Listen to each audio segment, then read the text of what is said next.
Bismillahirrahmanirrahim. Assalamu alaikum wa rahmatullahi wa barakatuh. Mbanirizaako bassebo ne bannyabo yonna gye musinzira okubanga mutulaba. Amanya n'eddoboozi nze Ibrahim Mukasa, tuli ku Extra Digest Mugoba Nsonga. Omugenyi waffe olunaku olwaleero si mulala ye mwami Bash Mutumba nga is a celebrated photographer. Bash Mutumba ono abamumanyi, abatamumanyi kangambe abatamumanyi akuba ebifaananyi ku mitendera egy'enjawulo era nga watutumu nnyo mu kuba ebifaananyi era nga omukutu kumusinga okumutegeerera oba kwe mujja omutegeerera gwe mukutu gwa Instagram. Because gye gimu ku mikutu nga jo just strictly bifaananyi, teri mboozi, teri kuwandiika kwevuma, strictly bifaananyi. So tusazeewo tumunoonye, tutunuulire obulamu bwe, tutunuulire obuweereza bwe mu kukuba ebifaananyi. Omulimu gw'okuba ebifaananyi, of course abakubi ebifaananyi babaddewo okuviira ddala mu kamera ziri eza firimu, okuviira ddala mu basiiga obusiizi nga bawandiika biwandiike ne kalaamu. So ebifaananyi ng'omulimu nga profession guzze gwevolvinga okusinziira ku tekinologiya. So olwaleero gwe tuli naye akuba bifaananyi bya digital era nga waliwo abaakubanga ebifaananyi ebya kamera zino yashika eza firimu, yashika Fujifilm, webale nnyo Kodak yeah. Ne babitwala ne babireeta katugambe wano mu tawuni ne babyoza ne babikomyawo mu kyalo obanga ku Christmas, Easter, Eid n'ennaku endala. Bash, nkwanirizaako ku show. Nsaba obuze ku balungi abatulaba. Nsanyuse nnyo okubeerako wano naawe, mwami Ibrahim Mukasa, omusajja w'amaanyi nnyo. Thank you so much. Nsanyuse nnyo okubeera ku Extra Digest Mugoba Nsonga. Webale nnyo. Yes please. Yeah, amanya gange yenze Bash Fahad Mutumba. Yeah, Bash abamubuuza, Bash ligwayo nickname nedda si nickname. It's a short form of a full name. Amanya gaffe ag'Oluwarabu olusiga bamazibu nnyo. Yeah. Full it's Abu Basam, kitegeeza father of smilers, oba taata w'abamwenyi, then Bash kitegeeza smiling. So nzeyi wange bampisenge waka kuva buto paka lero. Bash, so si nickname ya Bash. Ogambe ligwayo etya? Abu Basam. Abu Basam. Okay. Yeah. Then Fahad Mutumba. Okay. Yeah. So business wise wasalawo kibeere Bash Mutumba. Yeah, Bash Mutumba. Okay. Yes. Erya Fahad lino li dropping otya?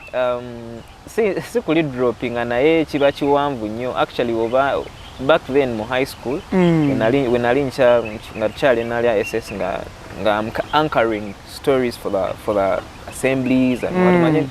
So mere yali nga lyo terina nnyo co-curricular activities.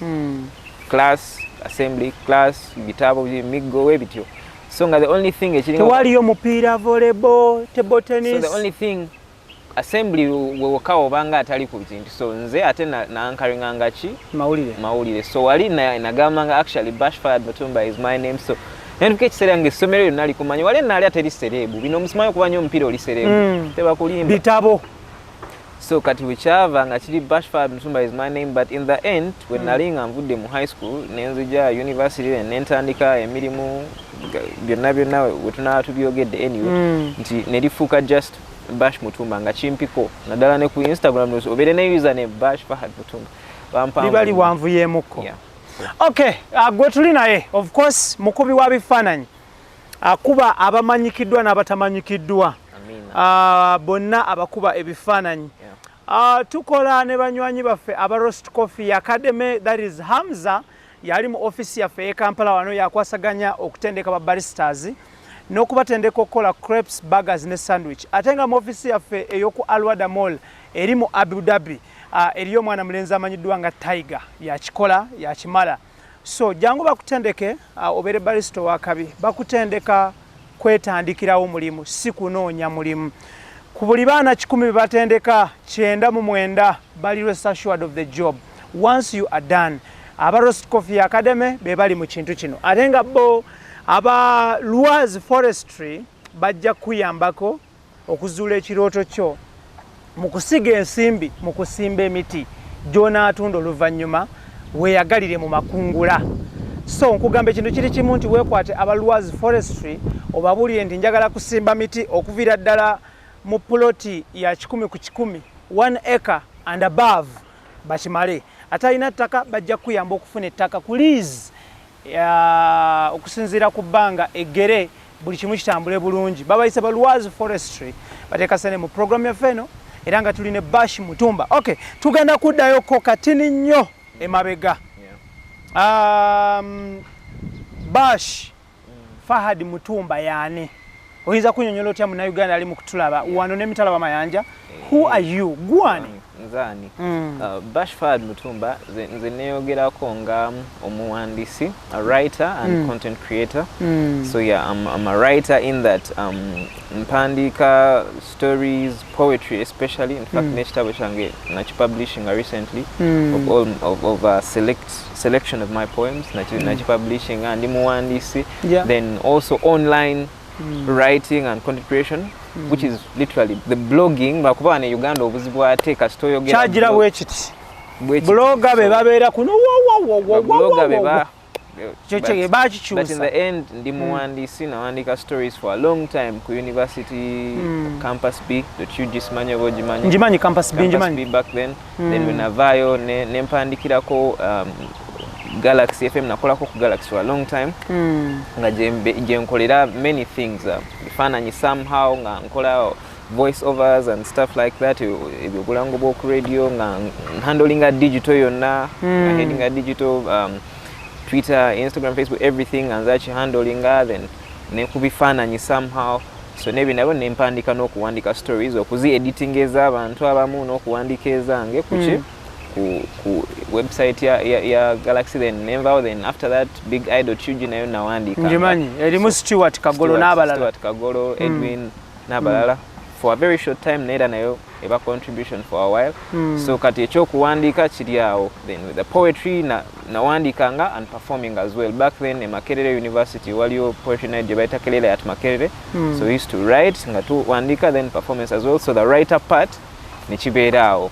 Then photographer. So that's the thing I've been doing okumala emyaka nga giyise mwena kati okuva wenava ku Galaxy. That's when I started doing it on a professional way nga nkyali ku university nga weneyiye eno nawali wano nawali so now lately ekifaananyi nakyo mbadde nga kitasi kukivaako but focusing now on filmmaking okukola cinema n'obulango stuff like that. Obulango bwa TV. Bash Fahad Mutumba mutabani wani era bamuzaalawa Fahad Mutumba yetatawo yetata wange good ababaddeko maybe mu industry nga eza TV and film mayinza kimanya side eri wokolere wala yalingayo nnyo mumanyi amina ekyo kikyembadde njagala okulaba so ku TV and stuff like that omwami Fahad Mutumba era nnyo Bulaaya naye we yagenda amaze okunzaala n'agendako e Bulaaya okuyiiya n'akomawo then omukyala nzalibwa mukyala Nantale Rachel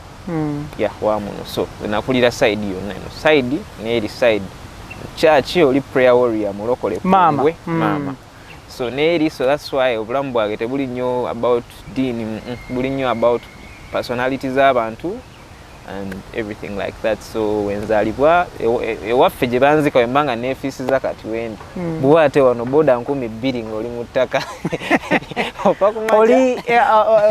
oli neighbor w'abasemakula exactly family zaffe ezo 2 kuva dda mu generations ziri zalinga ze ziowninga akasozi konna nga bo simala oba itake buwate oluguudo luli bwe luti side eno basemakula era osobola ne ekijja kiri kukubo kwennyini then side eri wali abekkobe baffe side eri basebuli babani oyitamu osobola okuyitamu n'ogweri magere kati nga Green Hill Academy n'okwambuka waggulu ekasangati so that side yonna yabaali ffe naye munnaye ensimbi ebyensi bino naffe twasigaza kumpi bijjanga bamisaaki naye ng'ekijja kyo kikyaliwo ekyamu munnaye weekiri niwe tubeera nawo space ekyaliwo okugamba nti nga bugazi ki mwasigazawo bugazi ki saagala biyingira mu abakubi abakadde ebyo oyinza okwogerera wano nti tuli mu bugazi bwe buti omusajja najja n'asongawo nti awo njagalawo abantu abamu bagamba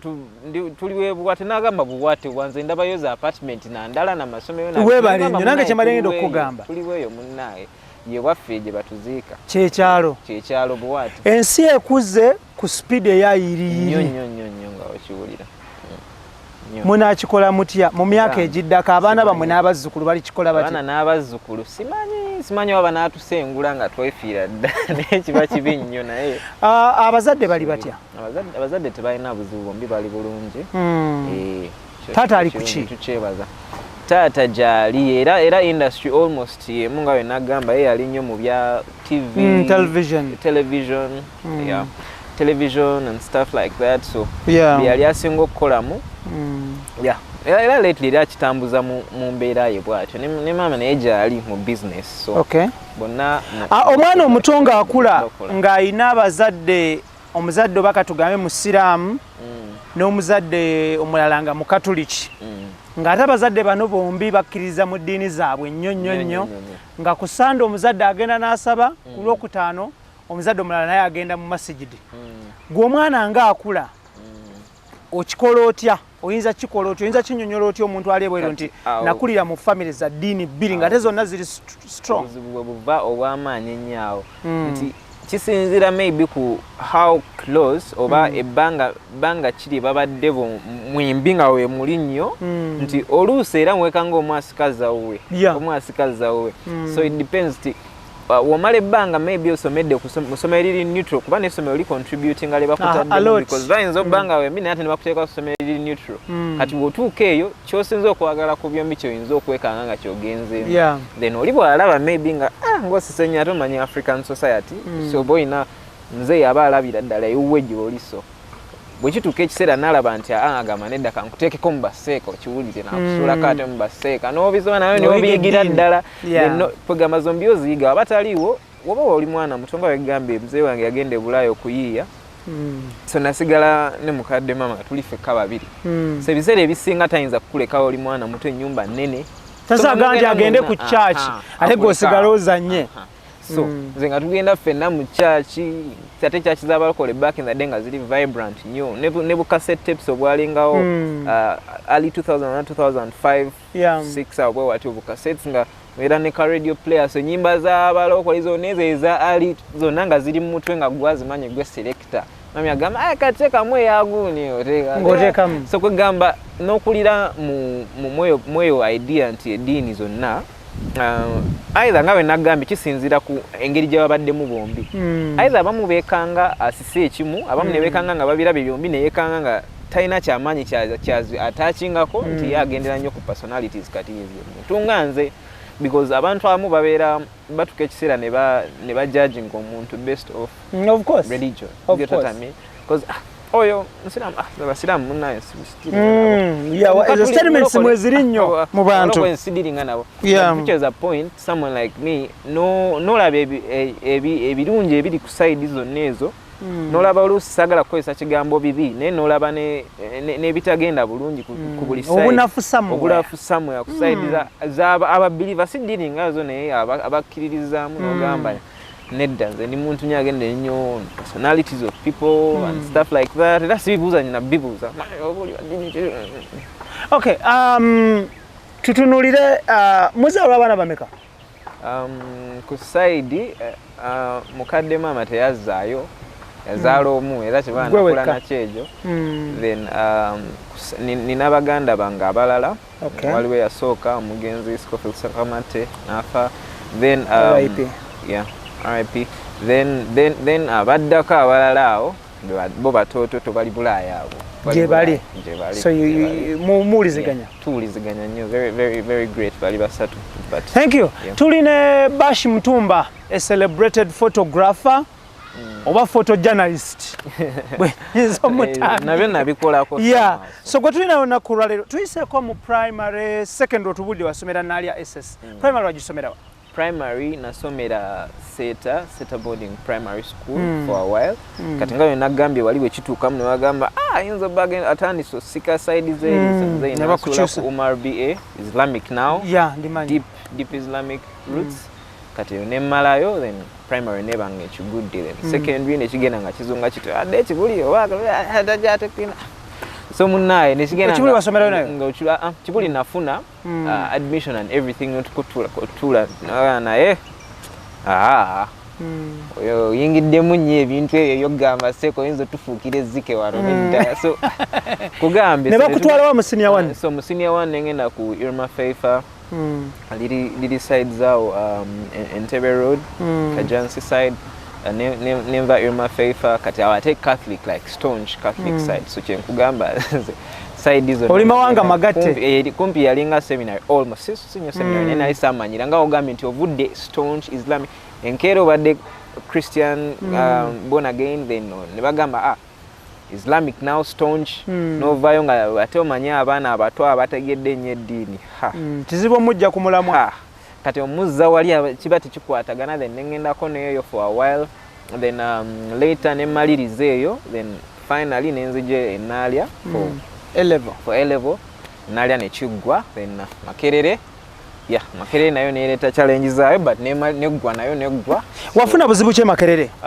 Makerere kyajja nga wenkugambya kukyogamba nti otuusa otandisa okukulakula otandisa okukolayo ku busente side zaawo because the poetry comes in and then somehow notandika okweyanga omusajja olina otandika okukola so nfuna omulimu gw'oku Galaxy nga nkyalina mu year 1 nfuna omulimu ku Galaxy FM awo nentandika okukola nga my goal was trying to get also on air even though nali nkola bingi ebintu nga bina I was doing a lot of things naye nga dream yali wali nga already nkola ne social media influencing abali ku Twitter bakitegeera sibira nnyo ku Facebook but it's mainly Twitter so nga mfuna akasente mweyo mena wali so kituuka ekiseera nga mukadde obadde tomusaba na nnyo ssente nagamba nayo n'omulenzi alina ssente kati otuuka ekiseera nga toyinza ate kuddayo mabega ngamba mpa ssente so bw'otandika tokukola ennyo essomero olisuulirira so kati gwe neoba waliwo abantu abaddekera ku university basobola okukiraba Toba ovudde mu high school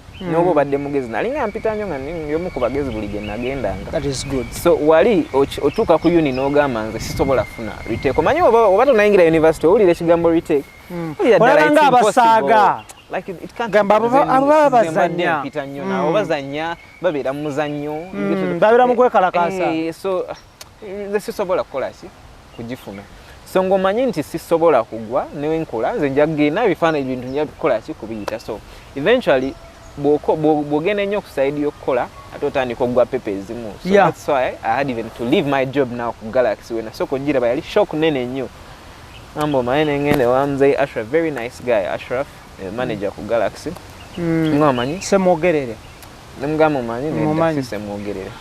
Oli Ashraf mulala Ashraf Ajobe. The manager of Oli Habib semwogerere.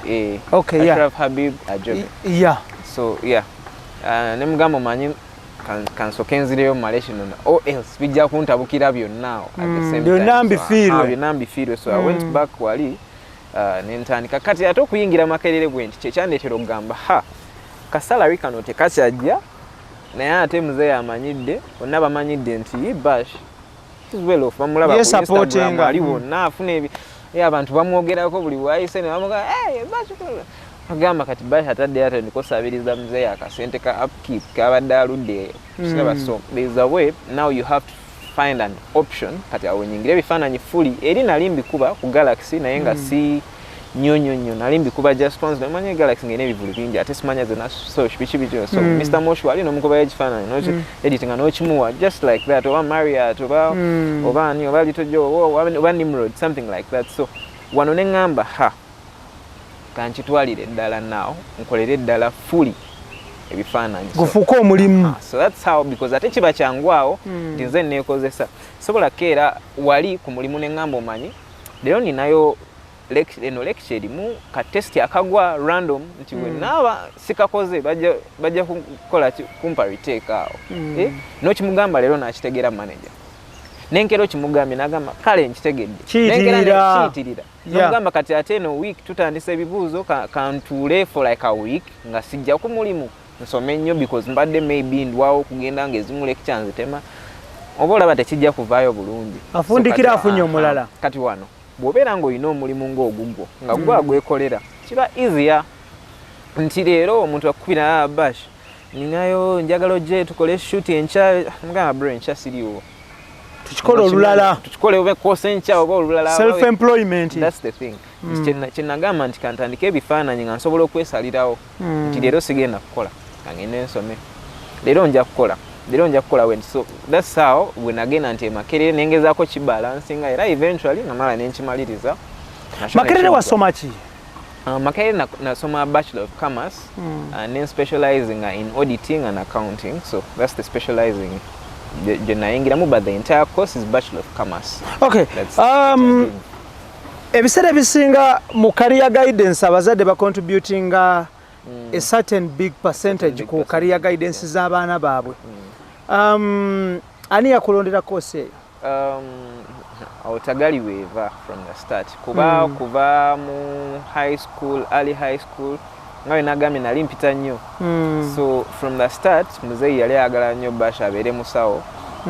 So nze nga njagala nnyo at that point nga njagala arts naye nga engineering is the thing. So nga mbeera nensoma n'obutabo buli ku syllabus ya literature yonna Woleso Inka biki naye nga ate neeno physics gwe nkola. Oba okiraba nga biri mbiraba nga fun nga nzirayo wakanga ninayo ka guitar kange that I play in my leisure time.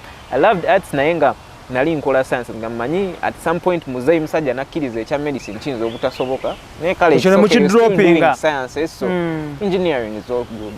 Okiraba so that was now the thing I wanted to do. But then later afterwards nga maliriza nengamba naye feelings okubala tekumenya konkuyita bulungi physics mukola naye nina okumaliriza Makerere naye bwe naagenda mu bintu bino ebya engineering bijja kunfuukira ezzike biyinza okuntabukira biyinza okuba ebizibu gyendi. So nentuula neŋŋamba nentuula ne muzeeyi omukadde omukyala. Of course omusajja bino byonna yali takyabyagala nnyo era kiki kye yali ayagala kyali kiri. Wali okivuddeko? So nali nakivuddeko dda ne mugamba omanyi I think kangende ku line erimu nnyo side enankolera amangu erimu okubala ennyo and mathematics and stuff like that than okugenda mu a physics course enaaba enzibu ennyo gyendi ate n'emyaka mingiko minimum ena. So nantegeera because in the end you agree about stuff bw'oba otandise bw'oba oyogedde n'abantu naddala ate ffe abadde n'abasinga omaamu nga mubadde kale singa omaamu olusi kisoundinga bubi kiba kisoundinga nga nange saagala kikozesa nnyo.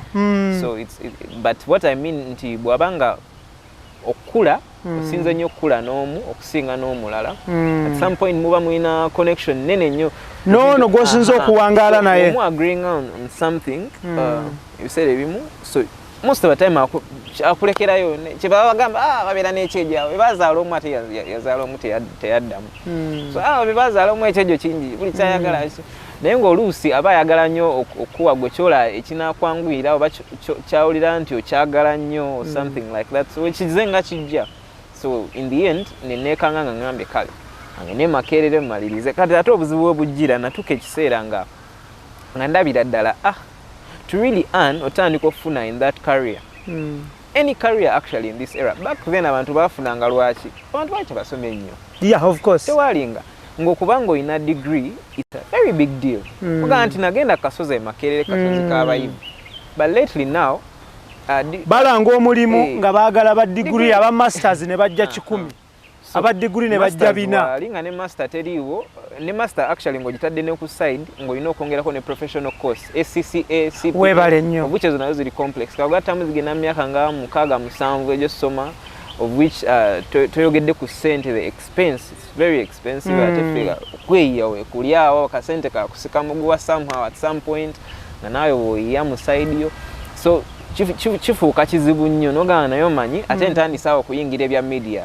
nga wegambe nyingidde ku Galaxy awo njagala ngambe oba nagendako ku mpewo nga ba Ibra Kaabo tandike nangu nempewo wajagala najagala because obulango nabukolanga nga buplayinga ku mpewo nga abantu bawulira wow gayogera bulungi nnyo obulango buno bwe wakolanga mu lulimi ki mention zasinganga kubaza Luzungu nga for example nga with MTN, enjoy the best of flavors with Fanta Orange and Fanta Fruit Blast, stuff like that. So, yeah, that kind of thing. But mainly for the radio, like mentions, is it playing? Wow, that is very good. Yeah, see the real ads. There's a real ad nakolanga ntono kosa kola nnyo ate zalinga off. Nga bakuyisa bash jangu tukole kano. So mainly zalinga is a radio. So abantu bawuliranga eddoboozi bash nakuwulidde ku radio. So of course otandika owulira nti oyagala naawe empewo ojjagala, but it wasn't the main. Tutunulire obulango buno. Script ya Kalango. Case in point ogenda kola akalango katugambe Roast Coffee Academy. Bakalese. Okakole. Script ogiwandikira bbanga ki? Nze nganza omuwandiisi script temmenya nnyo.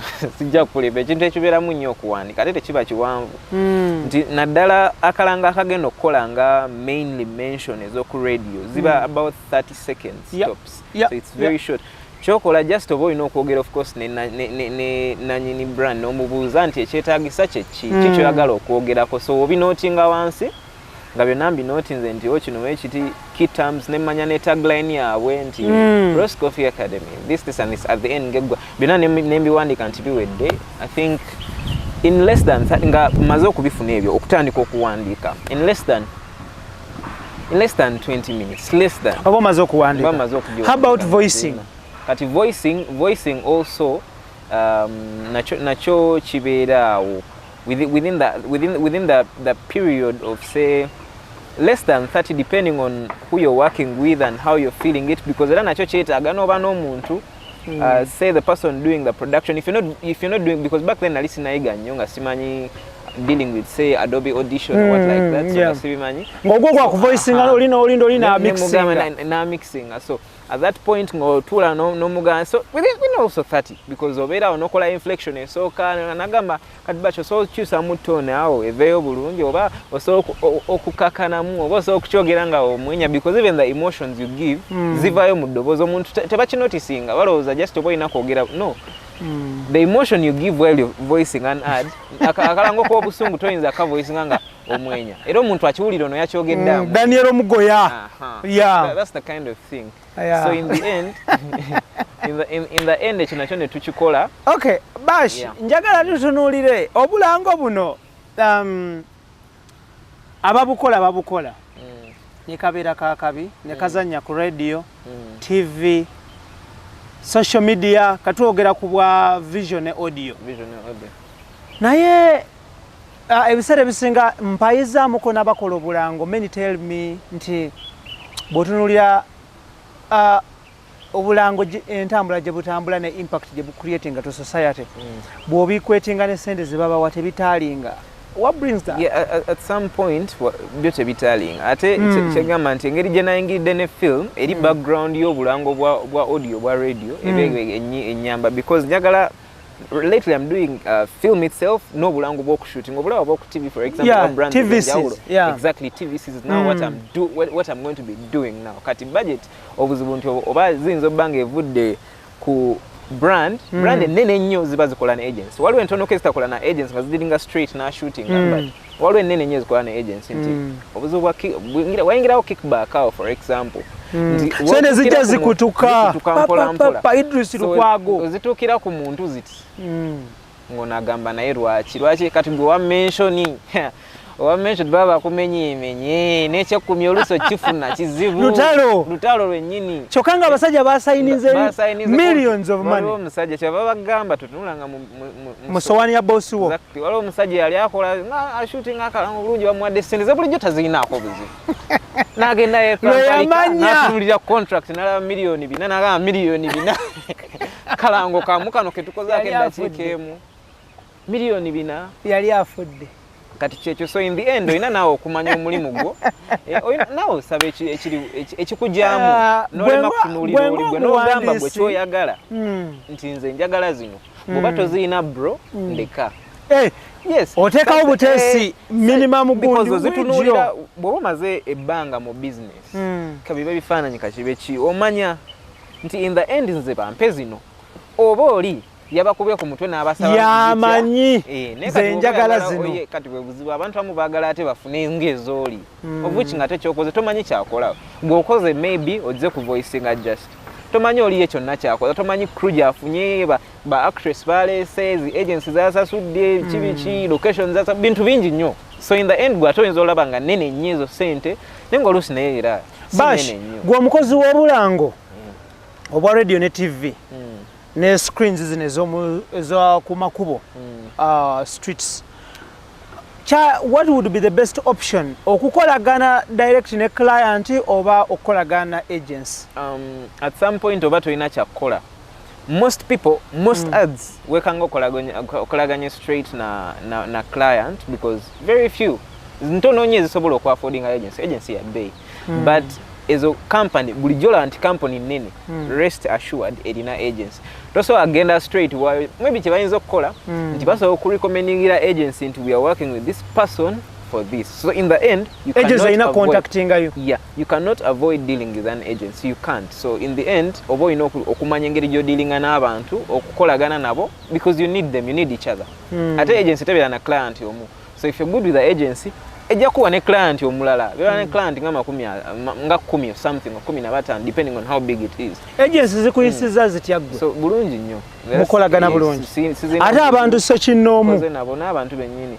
So nkoze nabo ne bampa ng'ebintu abantu bonna mu ki basically kati mu bifaananyi ate byo oba ki. Mu bulango tukyali mu bulango. Tukyali mu bulango.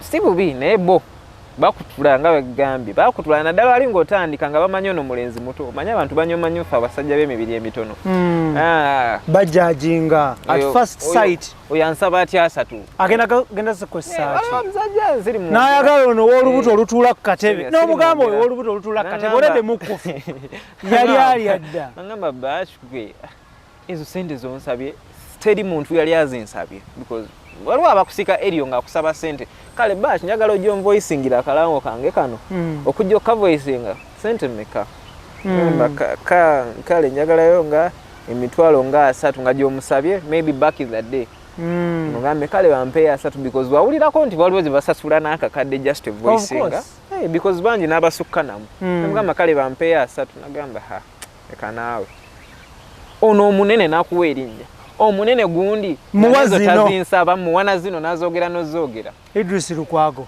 nazogera sente naga kati gwe onsaba oti ezo noga msajja watu sina na byamanyi byenkoze bamaze nokuwa example y'omunene gotanaba kutuuka wae kanzije nkakole nojja nokakola so oyo kye yagambe ekyo ekyabantu obbali ako sente kyo kituufu nawe bagenda bazikutula so wezikutuukirako gwe tutunulire way back abatukoleranga obulango mu Uganda balinga bana Kenya because of their voice whatever olwaleero obulango bwa Uganda almost I can say 90% bukolebwa bana bana Uganda njaga tutunulire enkulaakulana eyo yo industry ekuze abaana balina amaloboozi malungi boogera oluzungu lulungi industry ekuze naye abaana bano the 90% I'm talking about financially bo bakifunyemu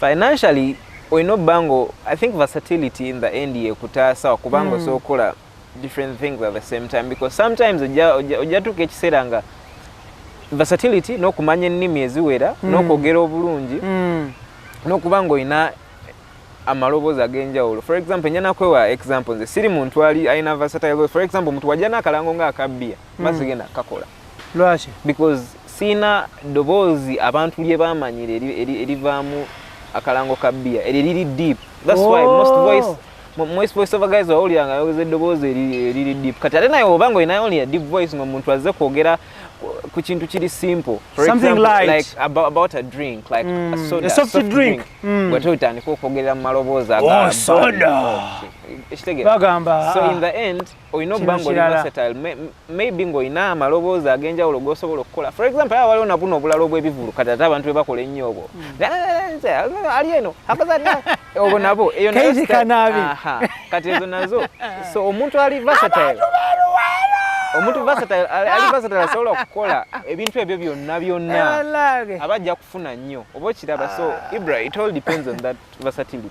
Okay, yeah. Tuline Bash Mutumba of course abamugoberera ku Instagram ne ku social media handles ezenjawulo mbadde muyinza bate mumanyi nti akola obulango tebamanyi bwabasi kyovola awo tuluddewo nnyo because musajja akola ebintu bingi nnyo nange ng'omuntu ekyobulango mbadde sikimanyi I need to be honest on camera mbadde sikimanyi mbadde manyi nawulako ekya movies tutunulire obulango buno kati twagala amazima reality osokola akalango ng'owana a certain product. Do you people use those products? Oba mukola olumala okola kana bakoze ndize ogenda. Because mubi tuwanira nnyo ne weebuuza nti Drisono Lukwago eyampanidde mukeno omuse obuwunga amulye buwe. Munange obuzibu obuva waliwo omuntu agamba do as I say but not as I do. Enjogera yetegeeza mu kintu kiranene muno mu Bulange era ejjiramu nekola sense nti lwaki olusu wekanga nga tosobola bikozesa byonna.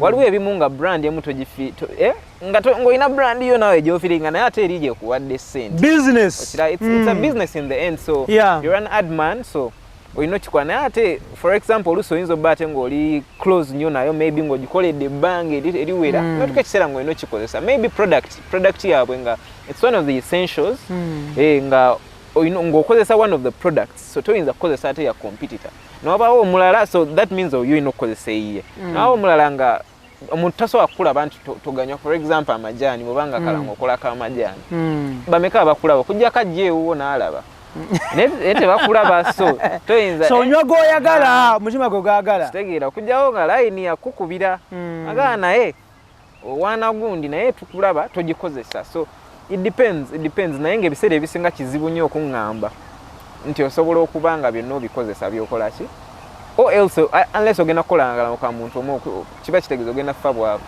so in the end oba olina okukola buli ekijja as long as baina agreement naawe nga sente zoyagala ne conditions zo bagenda zifulfilling. Bulango ki bw'otasobola kukola?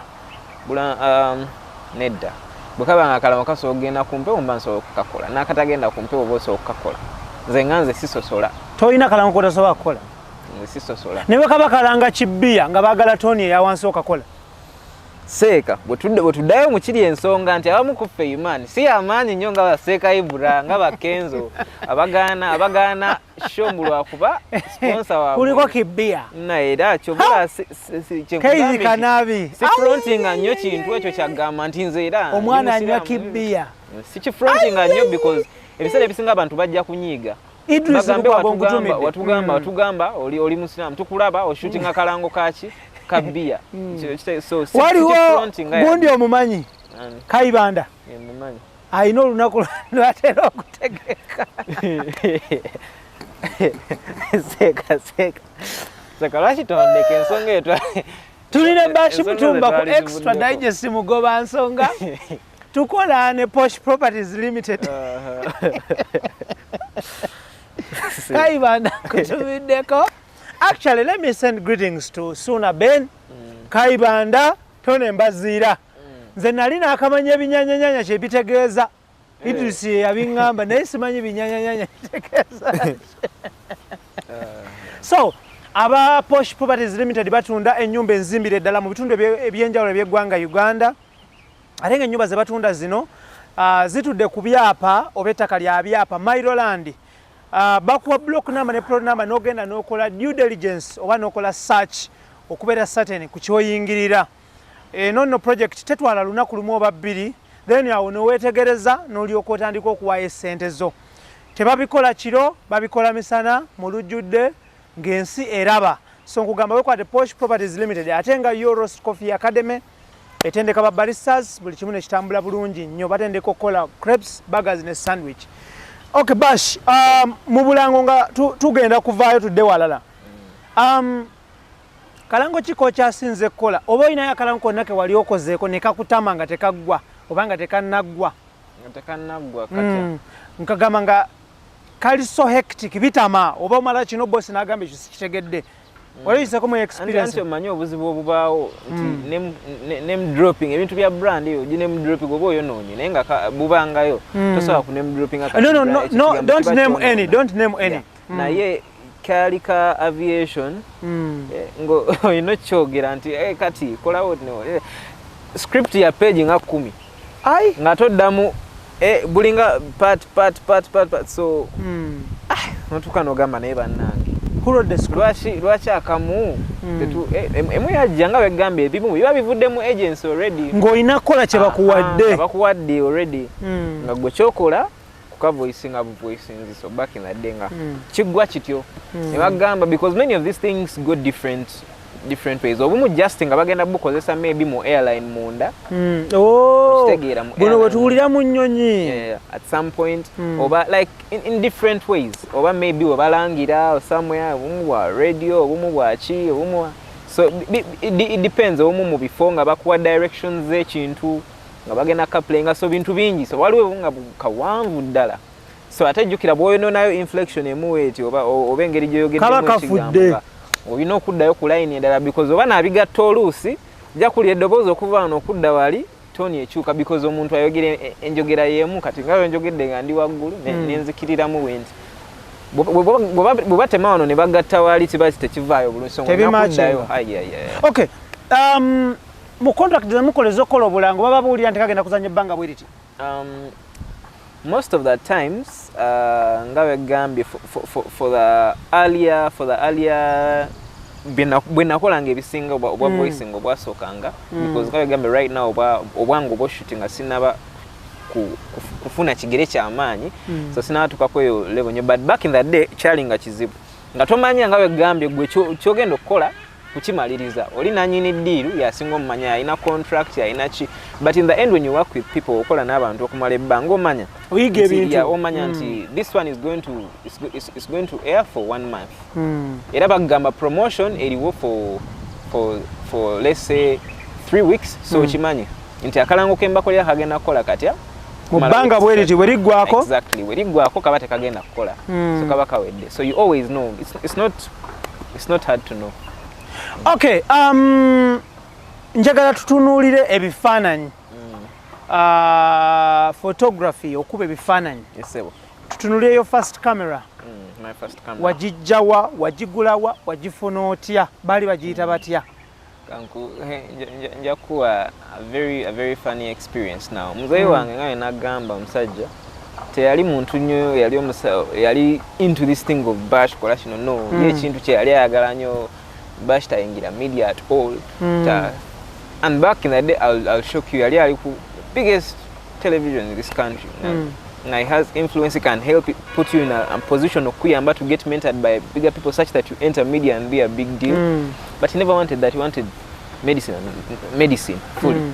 Kati ne kucha camera mu 90s nga tanagenda yakozesanga ezo kamera ze wagambe ze film cam era nze memories zange ne muzeyi wange zasinga nga nkyali muto because agenda ndi muwere nnyo nga genzo tuyiyiza okuweerezanga sente okuva e Bulaaya byalinga bifaananyi yankuba bingi nnyo nga bingi biti n'ebibye nga nkutte there were very many pictures so he was a photographer in the time naye ate we yavaayo n'agamba nawulira nga takyagala nnyo and my very first camera era yali Bulaaya. So back then tewali abantu bana bazadde this era they are lucky they don't notice.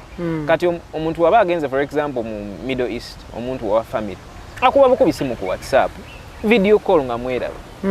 Back in that day muzeyi wokulaba wenkanya kati wokulidde kina kuba kifaananyi that's the first thing okuwulira nti oyogedde naye ayina kuba via a call nti agenda ne bagula cards zalinga za bay and they buy those cards at time webanga card eriko dakiika 5 oba 10 so I know making sure time is ejukira time difference Canada and Nebugereza gye yagendanga time difference so I know okulindanga teweba say then nazi kuba nazimalako so it was a very hard situation obo mumanyi dobozi na bifaananyi byokola kibyolabye so as I ended up growing pola nga nyingidenga like P3 P4 5 hour still nga social media tenaja yeah around 2011 still nga social media 2011 2000 no si one danyo around 7 now nga 10 aba ku spreading anyo social media 7 now na mpereza mzeyi wange nawereza camera it was a film camera but a point and shoot the smaller ones I don't even remember the brand now was it Ashika but a smaller one nga kawereza nti nga yagala mukadde mama ankuba ebifaananyi babitwale wano e Kampala babyozeemu babiwereze mu basa to the like post office and whatever. So that was the whole plan. So that was my first camera. But he didn't send it nti oba agamba nti gendo tandiko kola ebifaananyi. But that was the first camera that I felt like I owned because the guy nze ne bamawaye nga buli kijja because naye tabimanya nekanga nze agikozeseza n'ogikozesa. Bash jigez n'enjigo gikozesa but pointing and shooting, it wasn't so complex. No manyanti film jiteka mu bwenti nenjulling awenti, and I was a very young kid, like 2007 around. That was the first camera. That was the first camera. So later when natandika on a pro level, natandika okuba ebifana ngamba ebifana nyino bimpisa. That's why people say calling your lumu zidilingana. Ngamba mpozi nakuba nedanga nchali muto nakozesako ne camera. And I never noticed it. So right now digital era ngani ku Galaxy, that's when atandika seriously kugamba kale kankube kati ebifaananyi. So I used to use the cameras ezokumulimu nekyo nakyo kiyamba. So I used to use that camera nga tebazikwata ngamba nze kanjikwate nenjikwata ndandika okubanga ebifaananyi simple with a small Canon T3i that was also not mine. Yeah, but my very first camera gamba nti kati basha guza camera was a Sony A6000, a tiny camera naye nga nungi nnyo for the work, naye challenge nafuna nga abantu basinga bamanyira big cameras. They didn't know the mirrorless technology, so bamanyi DSLR technology. So that was my very first camera, Sony A6000. Yeah, then nengena upgrading ampola nengena mu 5D Mark II, then never neze mu Sony after ngerinya likuzenga sichetaga muntu kuntu yagamba nga camera joina. So kati okosa kamera ki? So kati right now nkozesa Sony A7R2. Ya sende meka? Body nga $1,014 around there. Total dola nga 1,014 maybe ngotadeko na shipping oba shipping ze no muntu, because zino tezili ku street, those very high end cams tezili ku street wano Kampala oba mu Kampala road, no, you have to ship them in. So around that, so otandika okugata lens eri mu bukadde enoza nga bubiri, so then lens yo you need like 2-3 lenses na eri mu kadde kamu kitundu. So bigwera million nga 12 if you want camera just then. Kati kisinzira photography gyokola. Kati ba photojournalist temwetaaga nnyo mataala. You might need only a speed light mitwala 2-3, but now for the kind of photography I was doing, etaaga lighting and what stand ya 3. Etala lyennyini strobe million nga 2, then diffuser yayo umbrella nayo million 3 webityo. Sente zino muzijjayo?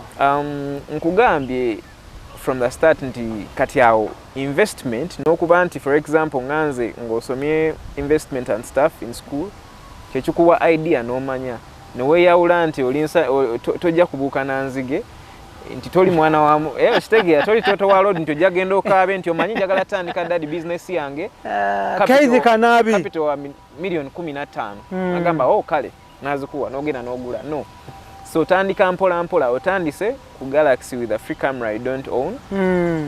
Then okunganya obusente n'ogamba nti ngenda kugula kyenneetaaga for the kind of photography I do. Ebintu ebya bei nnyo tomala gagula nga bali abalina ssente bana abagagga bamala gagula.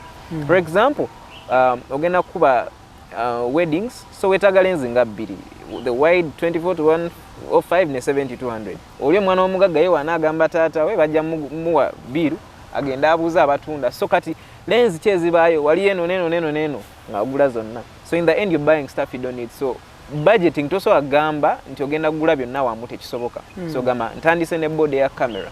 Body n'ogula zino ezitandika eza entry nga kamu kitundu n'ogisaawo. Then n'okozesa eyo nga hiring a lens. Then after that n'ogula lens n'ogisaawo nga hiring amataala. After that as you work n'ogula ettaala erisooka nga hiring ekirala. After that, so with time wekanga obirina byonna obikungaanyiza, and then you're still working. So kasita tofuna muze gwakwagala waliwo kye bayita gear acquisition syndrome mu buli business. Omuze gw'okwagala ofuna buli kipya ekize kiringa essimu z'olaba nti iPhone 13 Pro eze that's called gear acquisition syndrome. Nti buli ekijja ekipya ogulira toyina nsonga just kugamba nti okirina.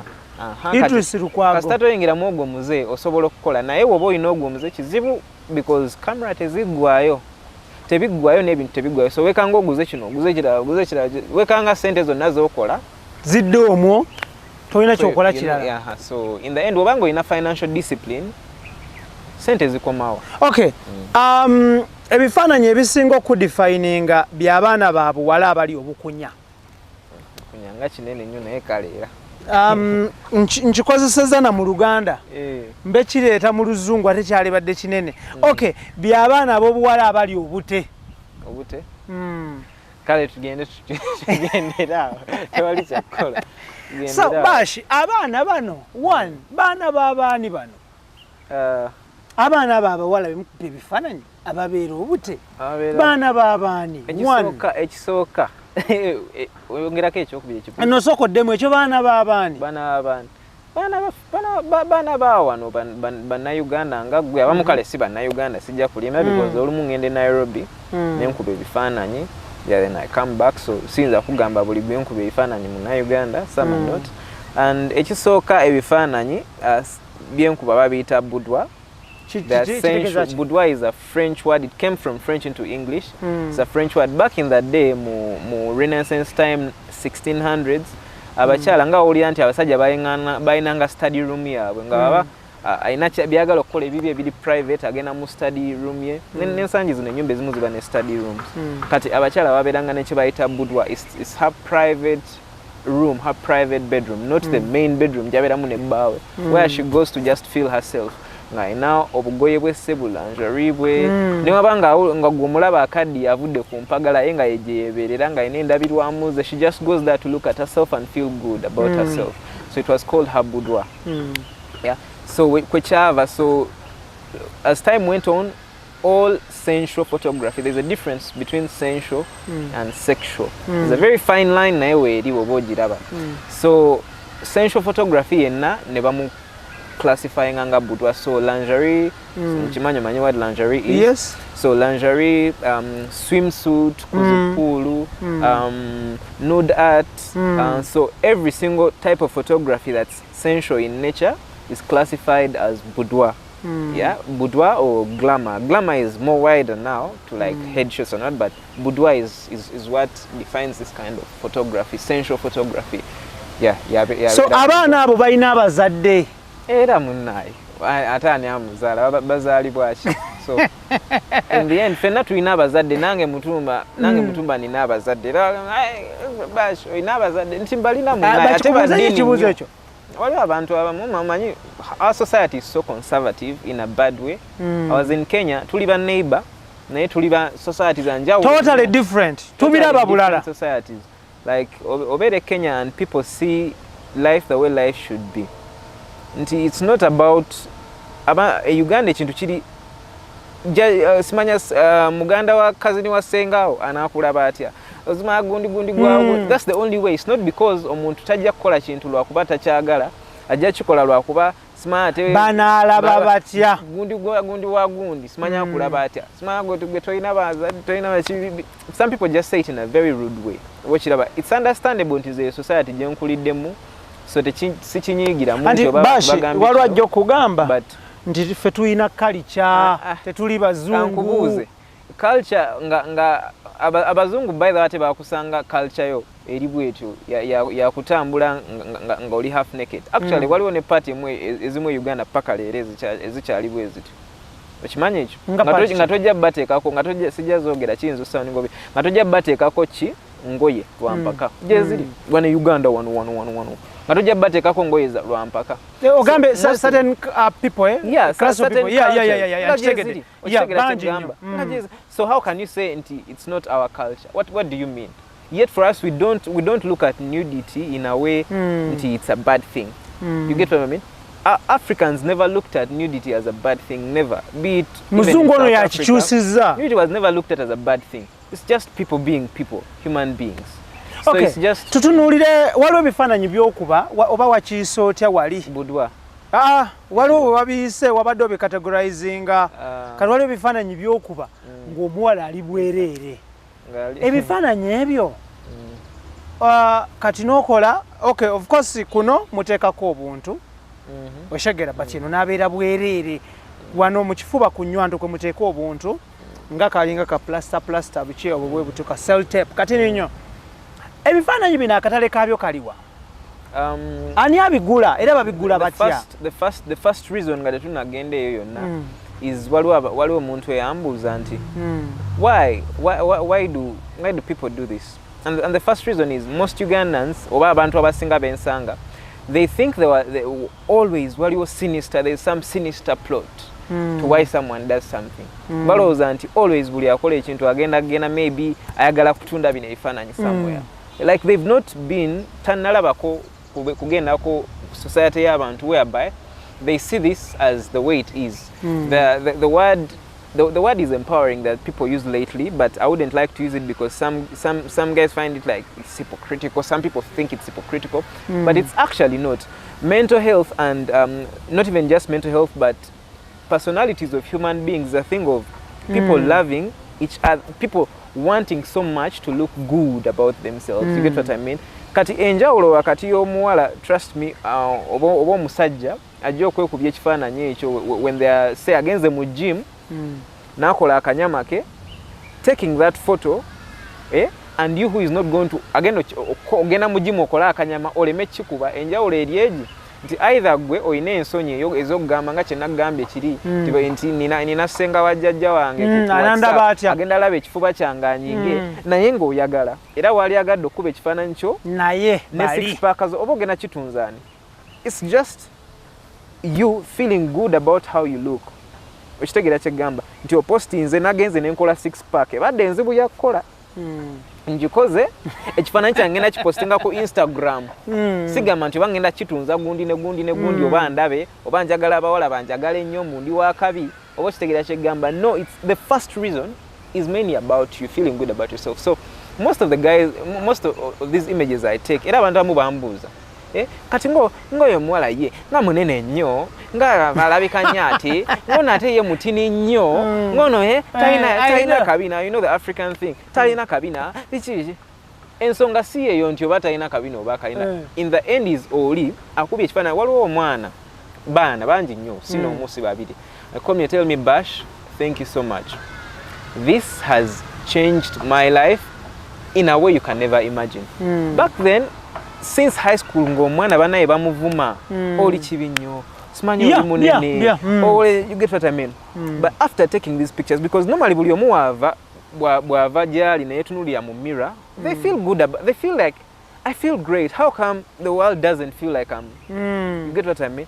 So later gwe okikomeza mu mirror, enjawulo yo n'omulala agenze naye yeekubye ekifaananyi kye n'akitunuulira buli lunaku ati weeri kati ate waliwo n'enjawulo endala eyo n'agamba nti on top of me I've looked at it and I love it and I'm so proud of it, like I can now even post it, because abantu abamu balowooza nti buli kifaananyi kyenkuba kipostingibwa.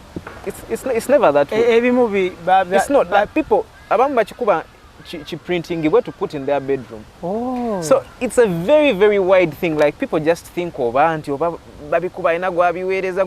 It's not that way. People want to look at themselves and feel good. It changes the mind ekintu kye bayita obwongo buno and how you see yourself. It's a very, very important thing. Ebirala byonna bijja luvannyuma. Okay, kyemmanyi taata wo amanyi nti okuba ebifaananyi bino. Yeah, kimanyi. Ne maama wo.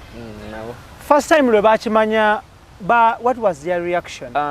First time okumanya nti okuba such kind of pictures. Ekibuuzo ekyo kijja most of the times, and I love it when I explain how it comes.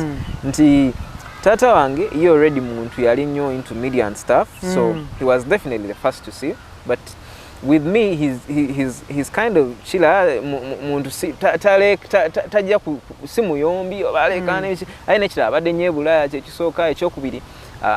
He's been a film director and a TV producer. Yeah. So abadde nyomba model, and he's seen girls do this and he's met them personally. So amanyi what it means and what boudoir photos are. In the end, he's an African parent. Ate abadde wane Uganda and amasimu ate sister gundi akubye ate. So in the end, he's also bothered by it, but later they get to understand and let it go. Wali wavuddeko obuzibu ate ye wali wa prayer warrior wa church buli lunaku ekitegeere wa mami ye anti yali amanyi ku ntandikwa nga sina specializing mu boudoir. Of course yali amanyi Bash avudde ku mulimu oleko otyo omulimu Bash naye abantu ba masters banoonya ogwo omulimu gwobadde nagwo gufunye mu year 1 ku university n'ogugoba nedda ku Galaxy ngavuddeyo ne mugamba nedda njagala atandika bifaananyi. Nangamba bannaye ovudde ku mulato ogenda tandika otya ekisonga amanyi nga natandika kukuba bifaananyi bino ebyabantu nga beewombese bwe natandikiramu n'okuba birthday party n'okuba weddings for a while n'okuba nabikola so zendi faniwo amina so weddings byonna nembikuwa but after when I specialized she didn't know because tali ku Instagram tali ku so the only social media platform is WhatsApp ate nga tabira asiga nti wambi postinga mukaddalabe so nga tabiri ate tekyetaagisa era n'oluvannyuma nama basha kuba ebifaananyi bya modo ba modo nabanti ba modo era bambala ebyabwe babeera oba babeera mu bikini amanyi ba modo babeera but she's never but nabawo era omuntu nga yagambye ebintu byaffe ebye Uganda ng'ayagala nnyo nakimusukumira mu WhatsApp nakimusukumira I don't know how they say it in WhatsApp nakimusindikira ku WhatsApp mukazi wattu kati oba alwale nezi place asimanyi nakumanya nankubira amasimu ngomanyi ekisinga omuluma agamba bash bannaye ogenda kulwala ogenda ngalowooza they make people believe that every time you're shooting people wegatana abantu kitegeera beba kikyasooka omujjira mu bwongo nawali kyabagamba nti bw'obanga otuuse n'abaana abantu bonna buli kiseera kitegeeza wegatana buli omu biki so nentuula naye nemunyonyola buli kimu nekimuyitira munnaye bwe nti ate ngalaba ne haso gye mpitamu okubonaabona kinagana naye omanyi weekuume mwana wange kyekisinga obukulu ekirala sikyalina kyakukola ki kyakukolera naye nze nga nze sigamba nti kyekintu kyensupporting oba kyenjagala gwe kimanya but in the end kikuyambye era okunje meetings abantu abamaanyi ne mugambira nti era n'ekirala is not si kintu nti oba mutumba ojja kukola kino bangalo na buli wobaawo life is a journey buli kyoba okola kibaako maybe a point tomanya nyinza okikola paka nkaddiwa but life is a journey buli gyekutwala somehow jodda but she understood ng'omuntu yenna oba okemebwa ebikemo obikola otya ebyangu okuba ebifaananyi bino nkubuulire muganda wange ekintu ekisooka ekisinga obukulu kwe kumanya omulimu gw'oyingiddemu n'ensonga lwaki oguyingiddemu so nze okuyingira ebifaananyi ebyo I knew nali mmanyi kyengenda okusanga so nga nkimanyi bulungi nti nina okwetuninga mu bwongo either ensonga ekinyingiza because bangi waliwo baphotographer abamu nga omulimu gwakuba wedding naye nayagala agamba omwana nti nebbudwa mukola kyamukuba ng'ensonga egimuyingiza ndala nnyo okitegeera so tosobola kuwangala even 1 week nze emyaka 3 gisuse kati mu bifaananyi ebyo exactly why because the reasons I'm there are very legitimate because I love art njagala art era it's my livelihood mwenfuna sente zenkola ki ezindiisa nti omuntu asobola okujja nagamba bash nina lingerie line yange gyendeese nina bamodo bange basatu njagala obakube shoot ya mmeka nti yazino neŋŋenda bamodo ne bamambaza lingerie waabwe nenkuba ebifaananyi nembi editing nga nembimuwa nga nakasente kange nfunye n'agenda nobata najja bash njagala swimsuit photo ku beach banaye nade mu gym na olubuto lwange luli clear nateredde njagala onkuba ekifaananyi I want to look good and document it forever ngamba okay go tugenda ku poolside ngali mu bikini take the photos give them to her move on someone tells you this maybe I've just given birth and really this has been a changing experience for me and this kind of thing so I want to take this and document this process this part of my life take the photos nude art give her the photos move on with your life like something like that I have legitimate reasons why I started. Naye kati bano okola birala ebifaananyi obikuba olina kamera naye lwakuba olabye nti photographer so okukola kino nti oyingiddemu okikoze one day ate Kampala ntono nnyo nfunda Uganda nsi ntono nnyo abantu Uganda nsi nfunda nnyo exactly Uganda nsi nfunda nnyo oba ekirala kyenkugamba nti in the end omuntu obanga okoze ensobi eyo nga gwe kikututeyo kibi n'oba oyogedde bwogezi n'omuntu n'omugamba naye bwe tukola enkeera oyinza ofiirwa baklayant buli omu aba akimanyi buli omu aba akimanyi agamba oyo totawaana oyo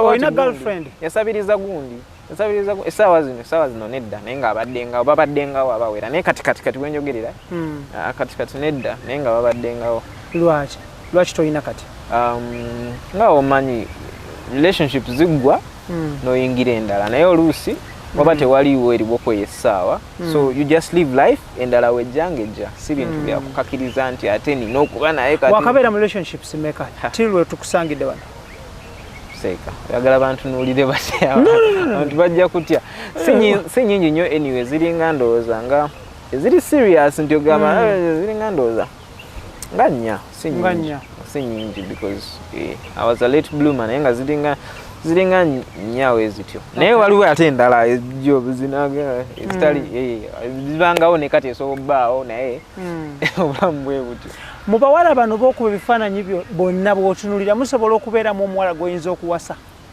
yes si nti omutunuulidde okuba bifaananyi naye nga mutuddeawo munyumya bifaananyi omanyi kati abantu babeera ne perverted mind I'm talking about nga omuwala bw'anajja nomala oba tonnaba namukuba bifaananyi bobaza bimukuba n'otunula butunulizi byayogera noga nti naye ono nsobola omuwasa mwebali of course kisoboka but like nga wegambye okuva mu ntandikwanze actually ankuwe n'ekisesa nemba mbadde n'omuntu nga mbadde nga tubadde twekwana mu ngeri yaffe then after n'ava mu eyo line najja mu line ya business bifaananyi biki njagala kifaananyi nga tubadde tetunalinnyisa level kugituusa ku nsonga ndala era we tutuuka nti shoot etuuse kifaananyi kiwedde kyekyo ekiriwo nga agenda tewaba yadde awo mbanga akansolinze abanga asazeyo okunguba era omuntu yenna gwe naba wema nkusanze tuba tunyumiza ne gana ne mwana gwe njagala obeggalu wange nonga mumanyi bashi njagala kubuukinga shoot leero olweggulo olwo ng'omujjeeri nga mudda ku business ekyalaavu nga kiri out so it's never that way naye obanga ogezaako buuza because I find such a question among people that try to make it look like oba bawasika biki ebintu ebityo people that say that definitely bro ate nga nze I think waliwo agamba nti omuntu asinga ku dating abantu bali mu line gyalimu because bantu bomanyi oba kiraba tosobola bba ng'oli mufumbi wa mmere banga yesinga obeera mu bantu abo n'oyagala ow'ennyonyi omujja so most of the time abantu b'otambuliramu era weekanga maybe makeup artist at some point maybe model at some point mirimu nga giri in the same line so most of the time bwe kibeera so it's not bana abaana abawala these previous girls you dated before one or two baaliko nabo mu mbeera ey'ebifaananyi oba totale bo baali bakola bintu birala nnyo not really they were doing nga wegambye I happen to be someone that does a couple of things ebiweeraweerako si just bifaananyi so none of them really some were models abamu baali ba model but I think one but si bonna naye in the end tebaali nnyo mu ekyo naye ng'ate bonna bakimanyi they know what Bash does tudde ku kintu ky'emirimu waliwo abantu of late abantu bagamba bananga embeera ya Uganda okusobola to survive and okubeerako with us a better life olina okugatta emirimu kola guno ne guli oweze okkiriza mukola emirimu emingi okutu survive oba okkiriza mukola omulimu gumu n'oguggusa bro in the end oba olina mu investment bakiyita okudiversifyinga portfolio yo okumeka sure nti sente zo teziri mu kintu kimu so always business wise it's a very wise thing to diversify your portfolio very very wise thing that said secondly kiba kirungi nnyo n'okola ebintu ng'obitegedde byo so you have to balance olina okukola ekintu ng'okimanyi sigamba nti oyagala kukola buli kimu ne biyiika byonna lumu so in the end nga wegambye nti newankubadde gino emirimu gyonna ngikoze at some point it's not like you're doing everything it's more of a journey nti in the end biyinza okugattagana nti maybe owandiise at some point then omala okuwandika noyingira mu voice overs newekanga nti naye waliyo okuwandiika tewandiise voice over n'ogikola newekanga nti oyingidde mu bifaananyi newekanga ebifaananyi obikubye ngera nayo byetaaga maybe social media yakuwandika then ova mu bifaananyi ate noyingira film and film ne TV commercials newekanga nti ate namu mulimu okuwandiika script n'okuholdinga camera n'ebiki n'okuwandika ndwati nibigenda bikwatagana but you're not doing the entire thing at the same time oyinza ogwa eddalu kiyinza obba ekizibu n'ogamba nti kale for example ndi muwandiisi nina gigs okuwandiika leero then maybe kola ki ebifaananyi then film era at some point otuuka ekiseera ng'olina ky'okola ennyo okusinga ebirala sigamba nti obivaako because this is a skill, it's in your brain. Thank you. Yeah. Okay, tugenda kubanga tukuleka but before we go abantu bakufuna batya ku social media physical address yo yeriwa? Physical address tagaliwe eva mweno era nga obadde ogamba mu COVID era, so for a while I've not been having more of like a physical place to be over COVID. It was mainly bookings, online bookings, because most of my things are services. Interfacing is mainly just meetings, maybe at a coffee shop, meet with someone, talk over a plan, then go. Then execution. So most of the time it's social media. Most of the time, so there are booking offices that I used to sit at, but okay. So on Facebook ulinyachi? Facebook Bash Mutumba jeri waliyo page jeri eriko ka blue tick yo yoso jirabirawo Bash Mutumba ku Facebook.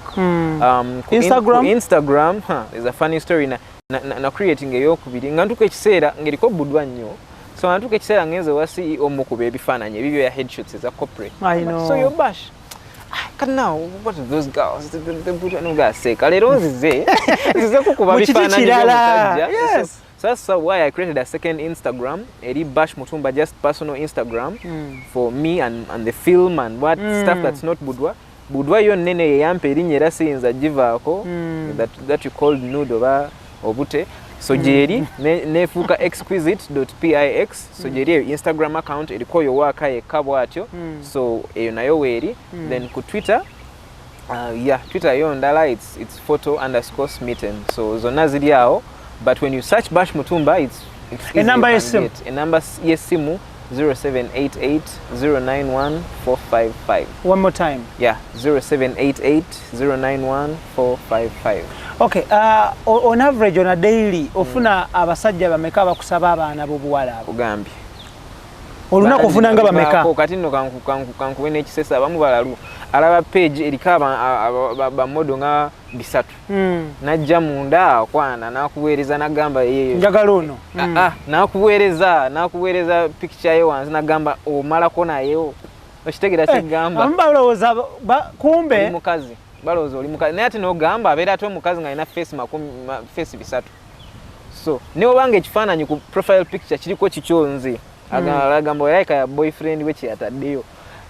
Ku profile naye oli wa byabo byekyama basajja bingi nnyo n'ebigambo ebyo. So but with time you get to know the kind of business you're in and the kind of things to expect. Okitegeera. So with me, of course, when you're professional you tosobola kukola bintu bijja kuswaza abantu. It's not kali eri abakubira essimu nga bagamba nfunira omuwala bw'ati bangi ddala bangi naye ate still you can't do that because business oba ogenda giwa tosobola gibeeramu ebyo gaba enamba z'abantu abagadde bapostingibwa. Yeah, on my Instagram when I've shot them and they're like, oh Bash, will you post me on your Instagram? I'm like, okay, I can post you. Atagenda posting so I posting iba newa bawe pano posting nze neto mutaginze nagamba you can tag me no mutage. So well kugamba kifaananyi weekiri Instagram ye weeri if you want talk to them nego loli kayungirizi someone's number. Never. That doesn't happen. So wera bonna bagamba frustration era gwe buli omu alina price nemga mnayinze guno gwe mulimu gwe gundi sasa sijja kulya wenkeera nga byonoonese okiraba. So yeah. Okay, Bash tugenda kubanga tumuleka. Amen. Tukirizibwa one time okujjako ku photoshoot yone tukola behind the scene. Kisoboka wabanga omuntu gwenshooting zamanyi depending. There are some people who are open with it. So it's very okay. Some people are open. Walo chali wange during kabarebe tatera kibako na salute kwano gwange nnyo. Yo normally maybe we tuba tulina shoot naye. There are some people like kasigambe ye nga ye, but I'm saying I'm giving you an example. Waliwo abantu abamu. There are people who are open minded to it. Nga wabanga wemba mugambe waliwo agala okujja for BTS. Oh really gani? Yaso okujja. Najja and you do a BTS shoot. Naye most of the time they're closed sets. It's a minimal crew, makeup artist, me and her and a friend of hers. Always. It's rarely me and her, never. Like I try, I want to be makeup artist because there's always a makeup artist. Will be there. Oh, your friend, carry a friend. never indoor, outdoor, maybe outdoors is etaga nnyo situlaga amatala, so there's always an assistant. So sometimes, most times I have a female assistant, but maybe it's not a very sensitive shoot, then a male assistant can come, so it all depends. Just to make the client comfortable. Yeah. Tujja kubanga in case it happens, you can call us tuongere okulaga abantu how you do your thing, inshallah. Njagala kwebaza obudde bwo muganda wange. Amina sebo. Tuze tukola appointments naye nga waliwo ebizize biziyuwa. Muli bazibu mwe baserebo okufunika. Muli bazibu. Nedda sewo. Sabale nebaza Allah nti wali tusinkanye. Amin. We bali n'obudde bwo muganda wange. Okujjako ng'olina bw'oyagala okutumirako before we go. Sinyo just abantu bange bonna. My clients, guys who have kept me afloat. Yeah, guys who've been on my film. I've just shot my very first film. It's called Victim 30. Edimu post-production, aka edit. Right now, ejagenda muzi film festivals all over the world. So guys, support me. Mumpe mirimu eja film no bulango, especially what TV bush shootinga. I'm starting out that business and I'm going hard. N'abali ebulaya bachali bamwaba una ne wamumpitanga bana Uganda abali eyo visa nzibuza funa so nze onfuna ompa chance mu nenzija kiba kinzigulidde okola n'aba ne bamodo Abamerika bangi nnyo abali ku Instagram yange bandi bubi can we work with you naye munnayo tuke ebulaya visa si changu. Thank you. Yeah. Idris Lukwago, Daniel Mugoya, Keith Kanabineto ne Senabulya ye timu gye tutambula nayo okulaba nga tugusa ekintu kino. Muganda agamba nti agali ewamu kegaluma ennyama. Njagala kwebaza aba sponsors baffe Ross Coffee Academy, that is banywanyi baffe aba Posh Properties ne Ruwa's Forestry. Thank you so much. Tubadde ne Bash Mutumba. Mbagaliza birungi byerere omukama Katonda abakume. Assalamu alaikum wa rahmatullahi wa barakatuh. Assalamu rahmatullahi wa barakatuh. Thank you. See you next time.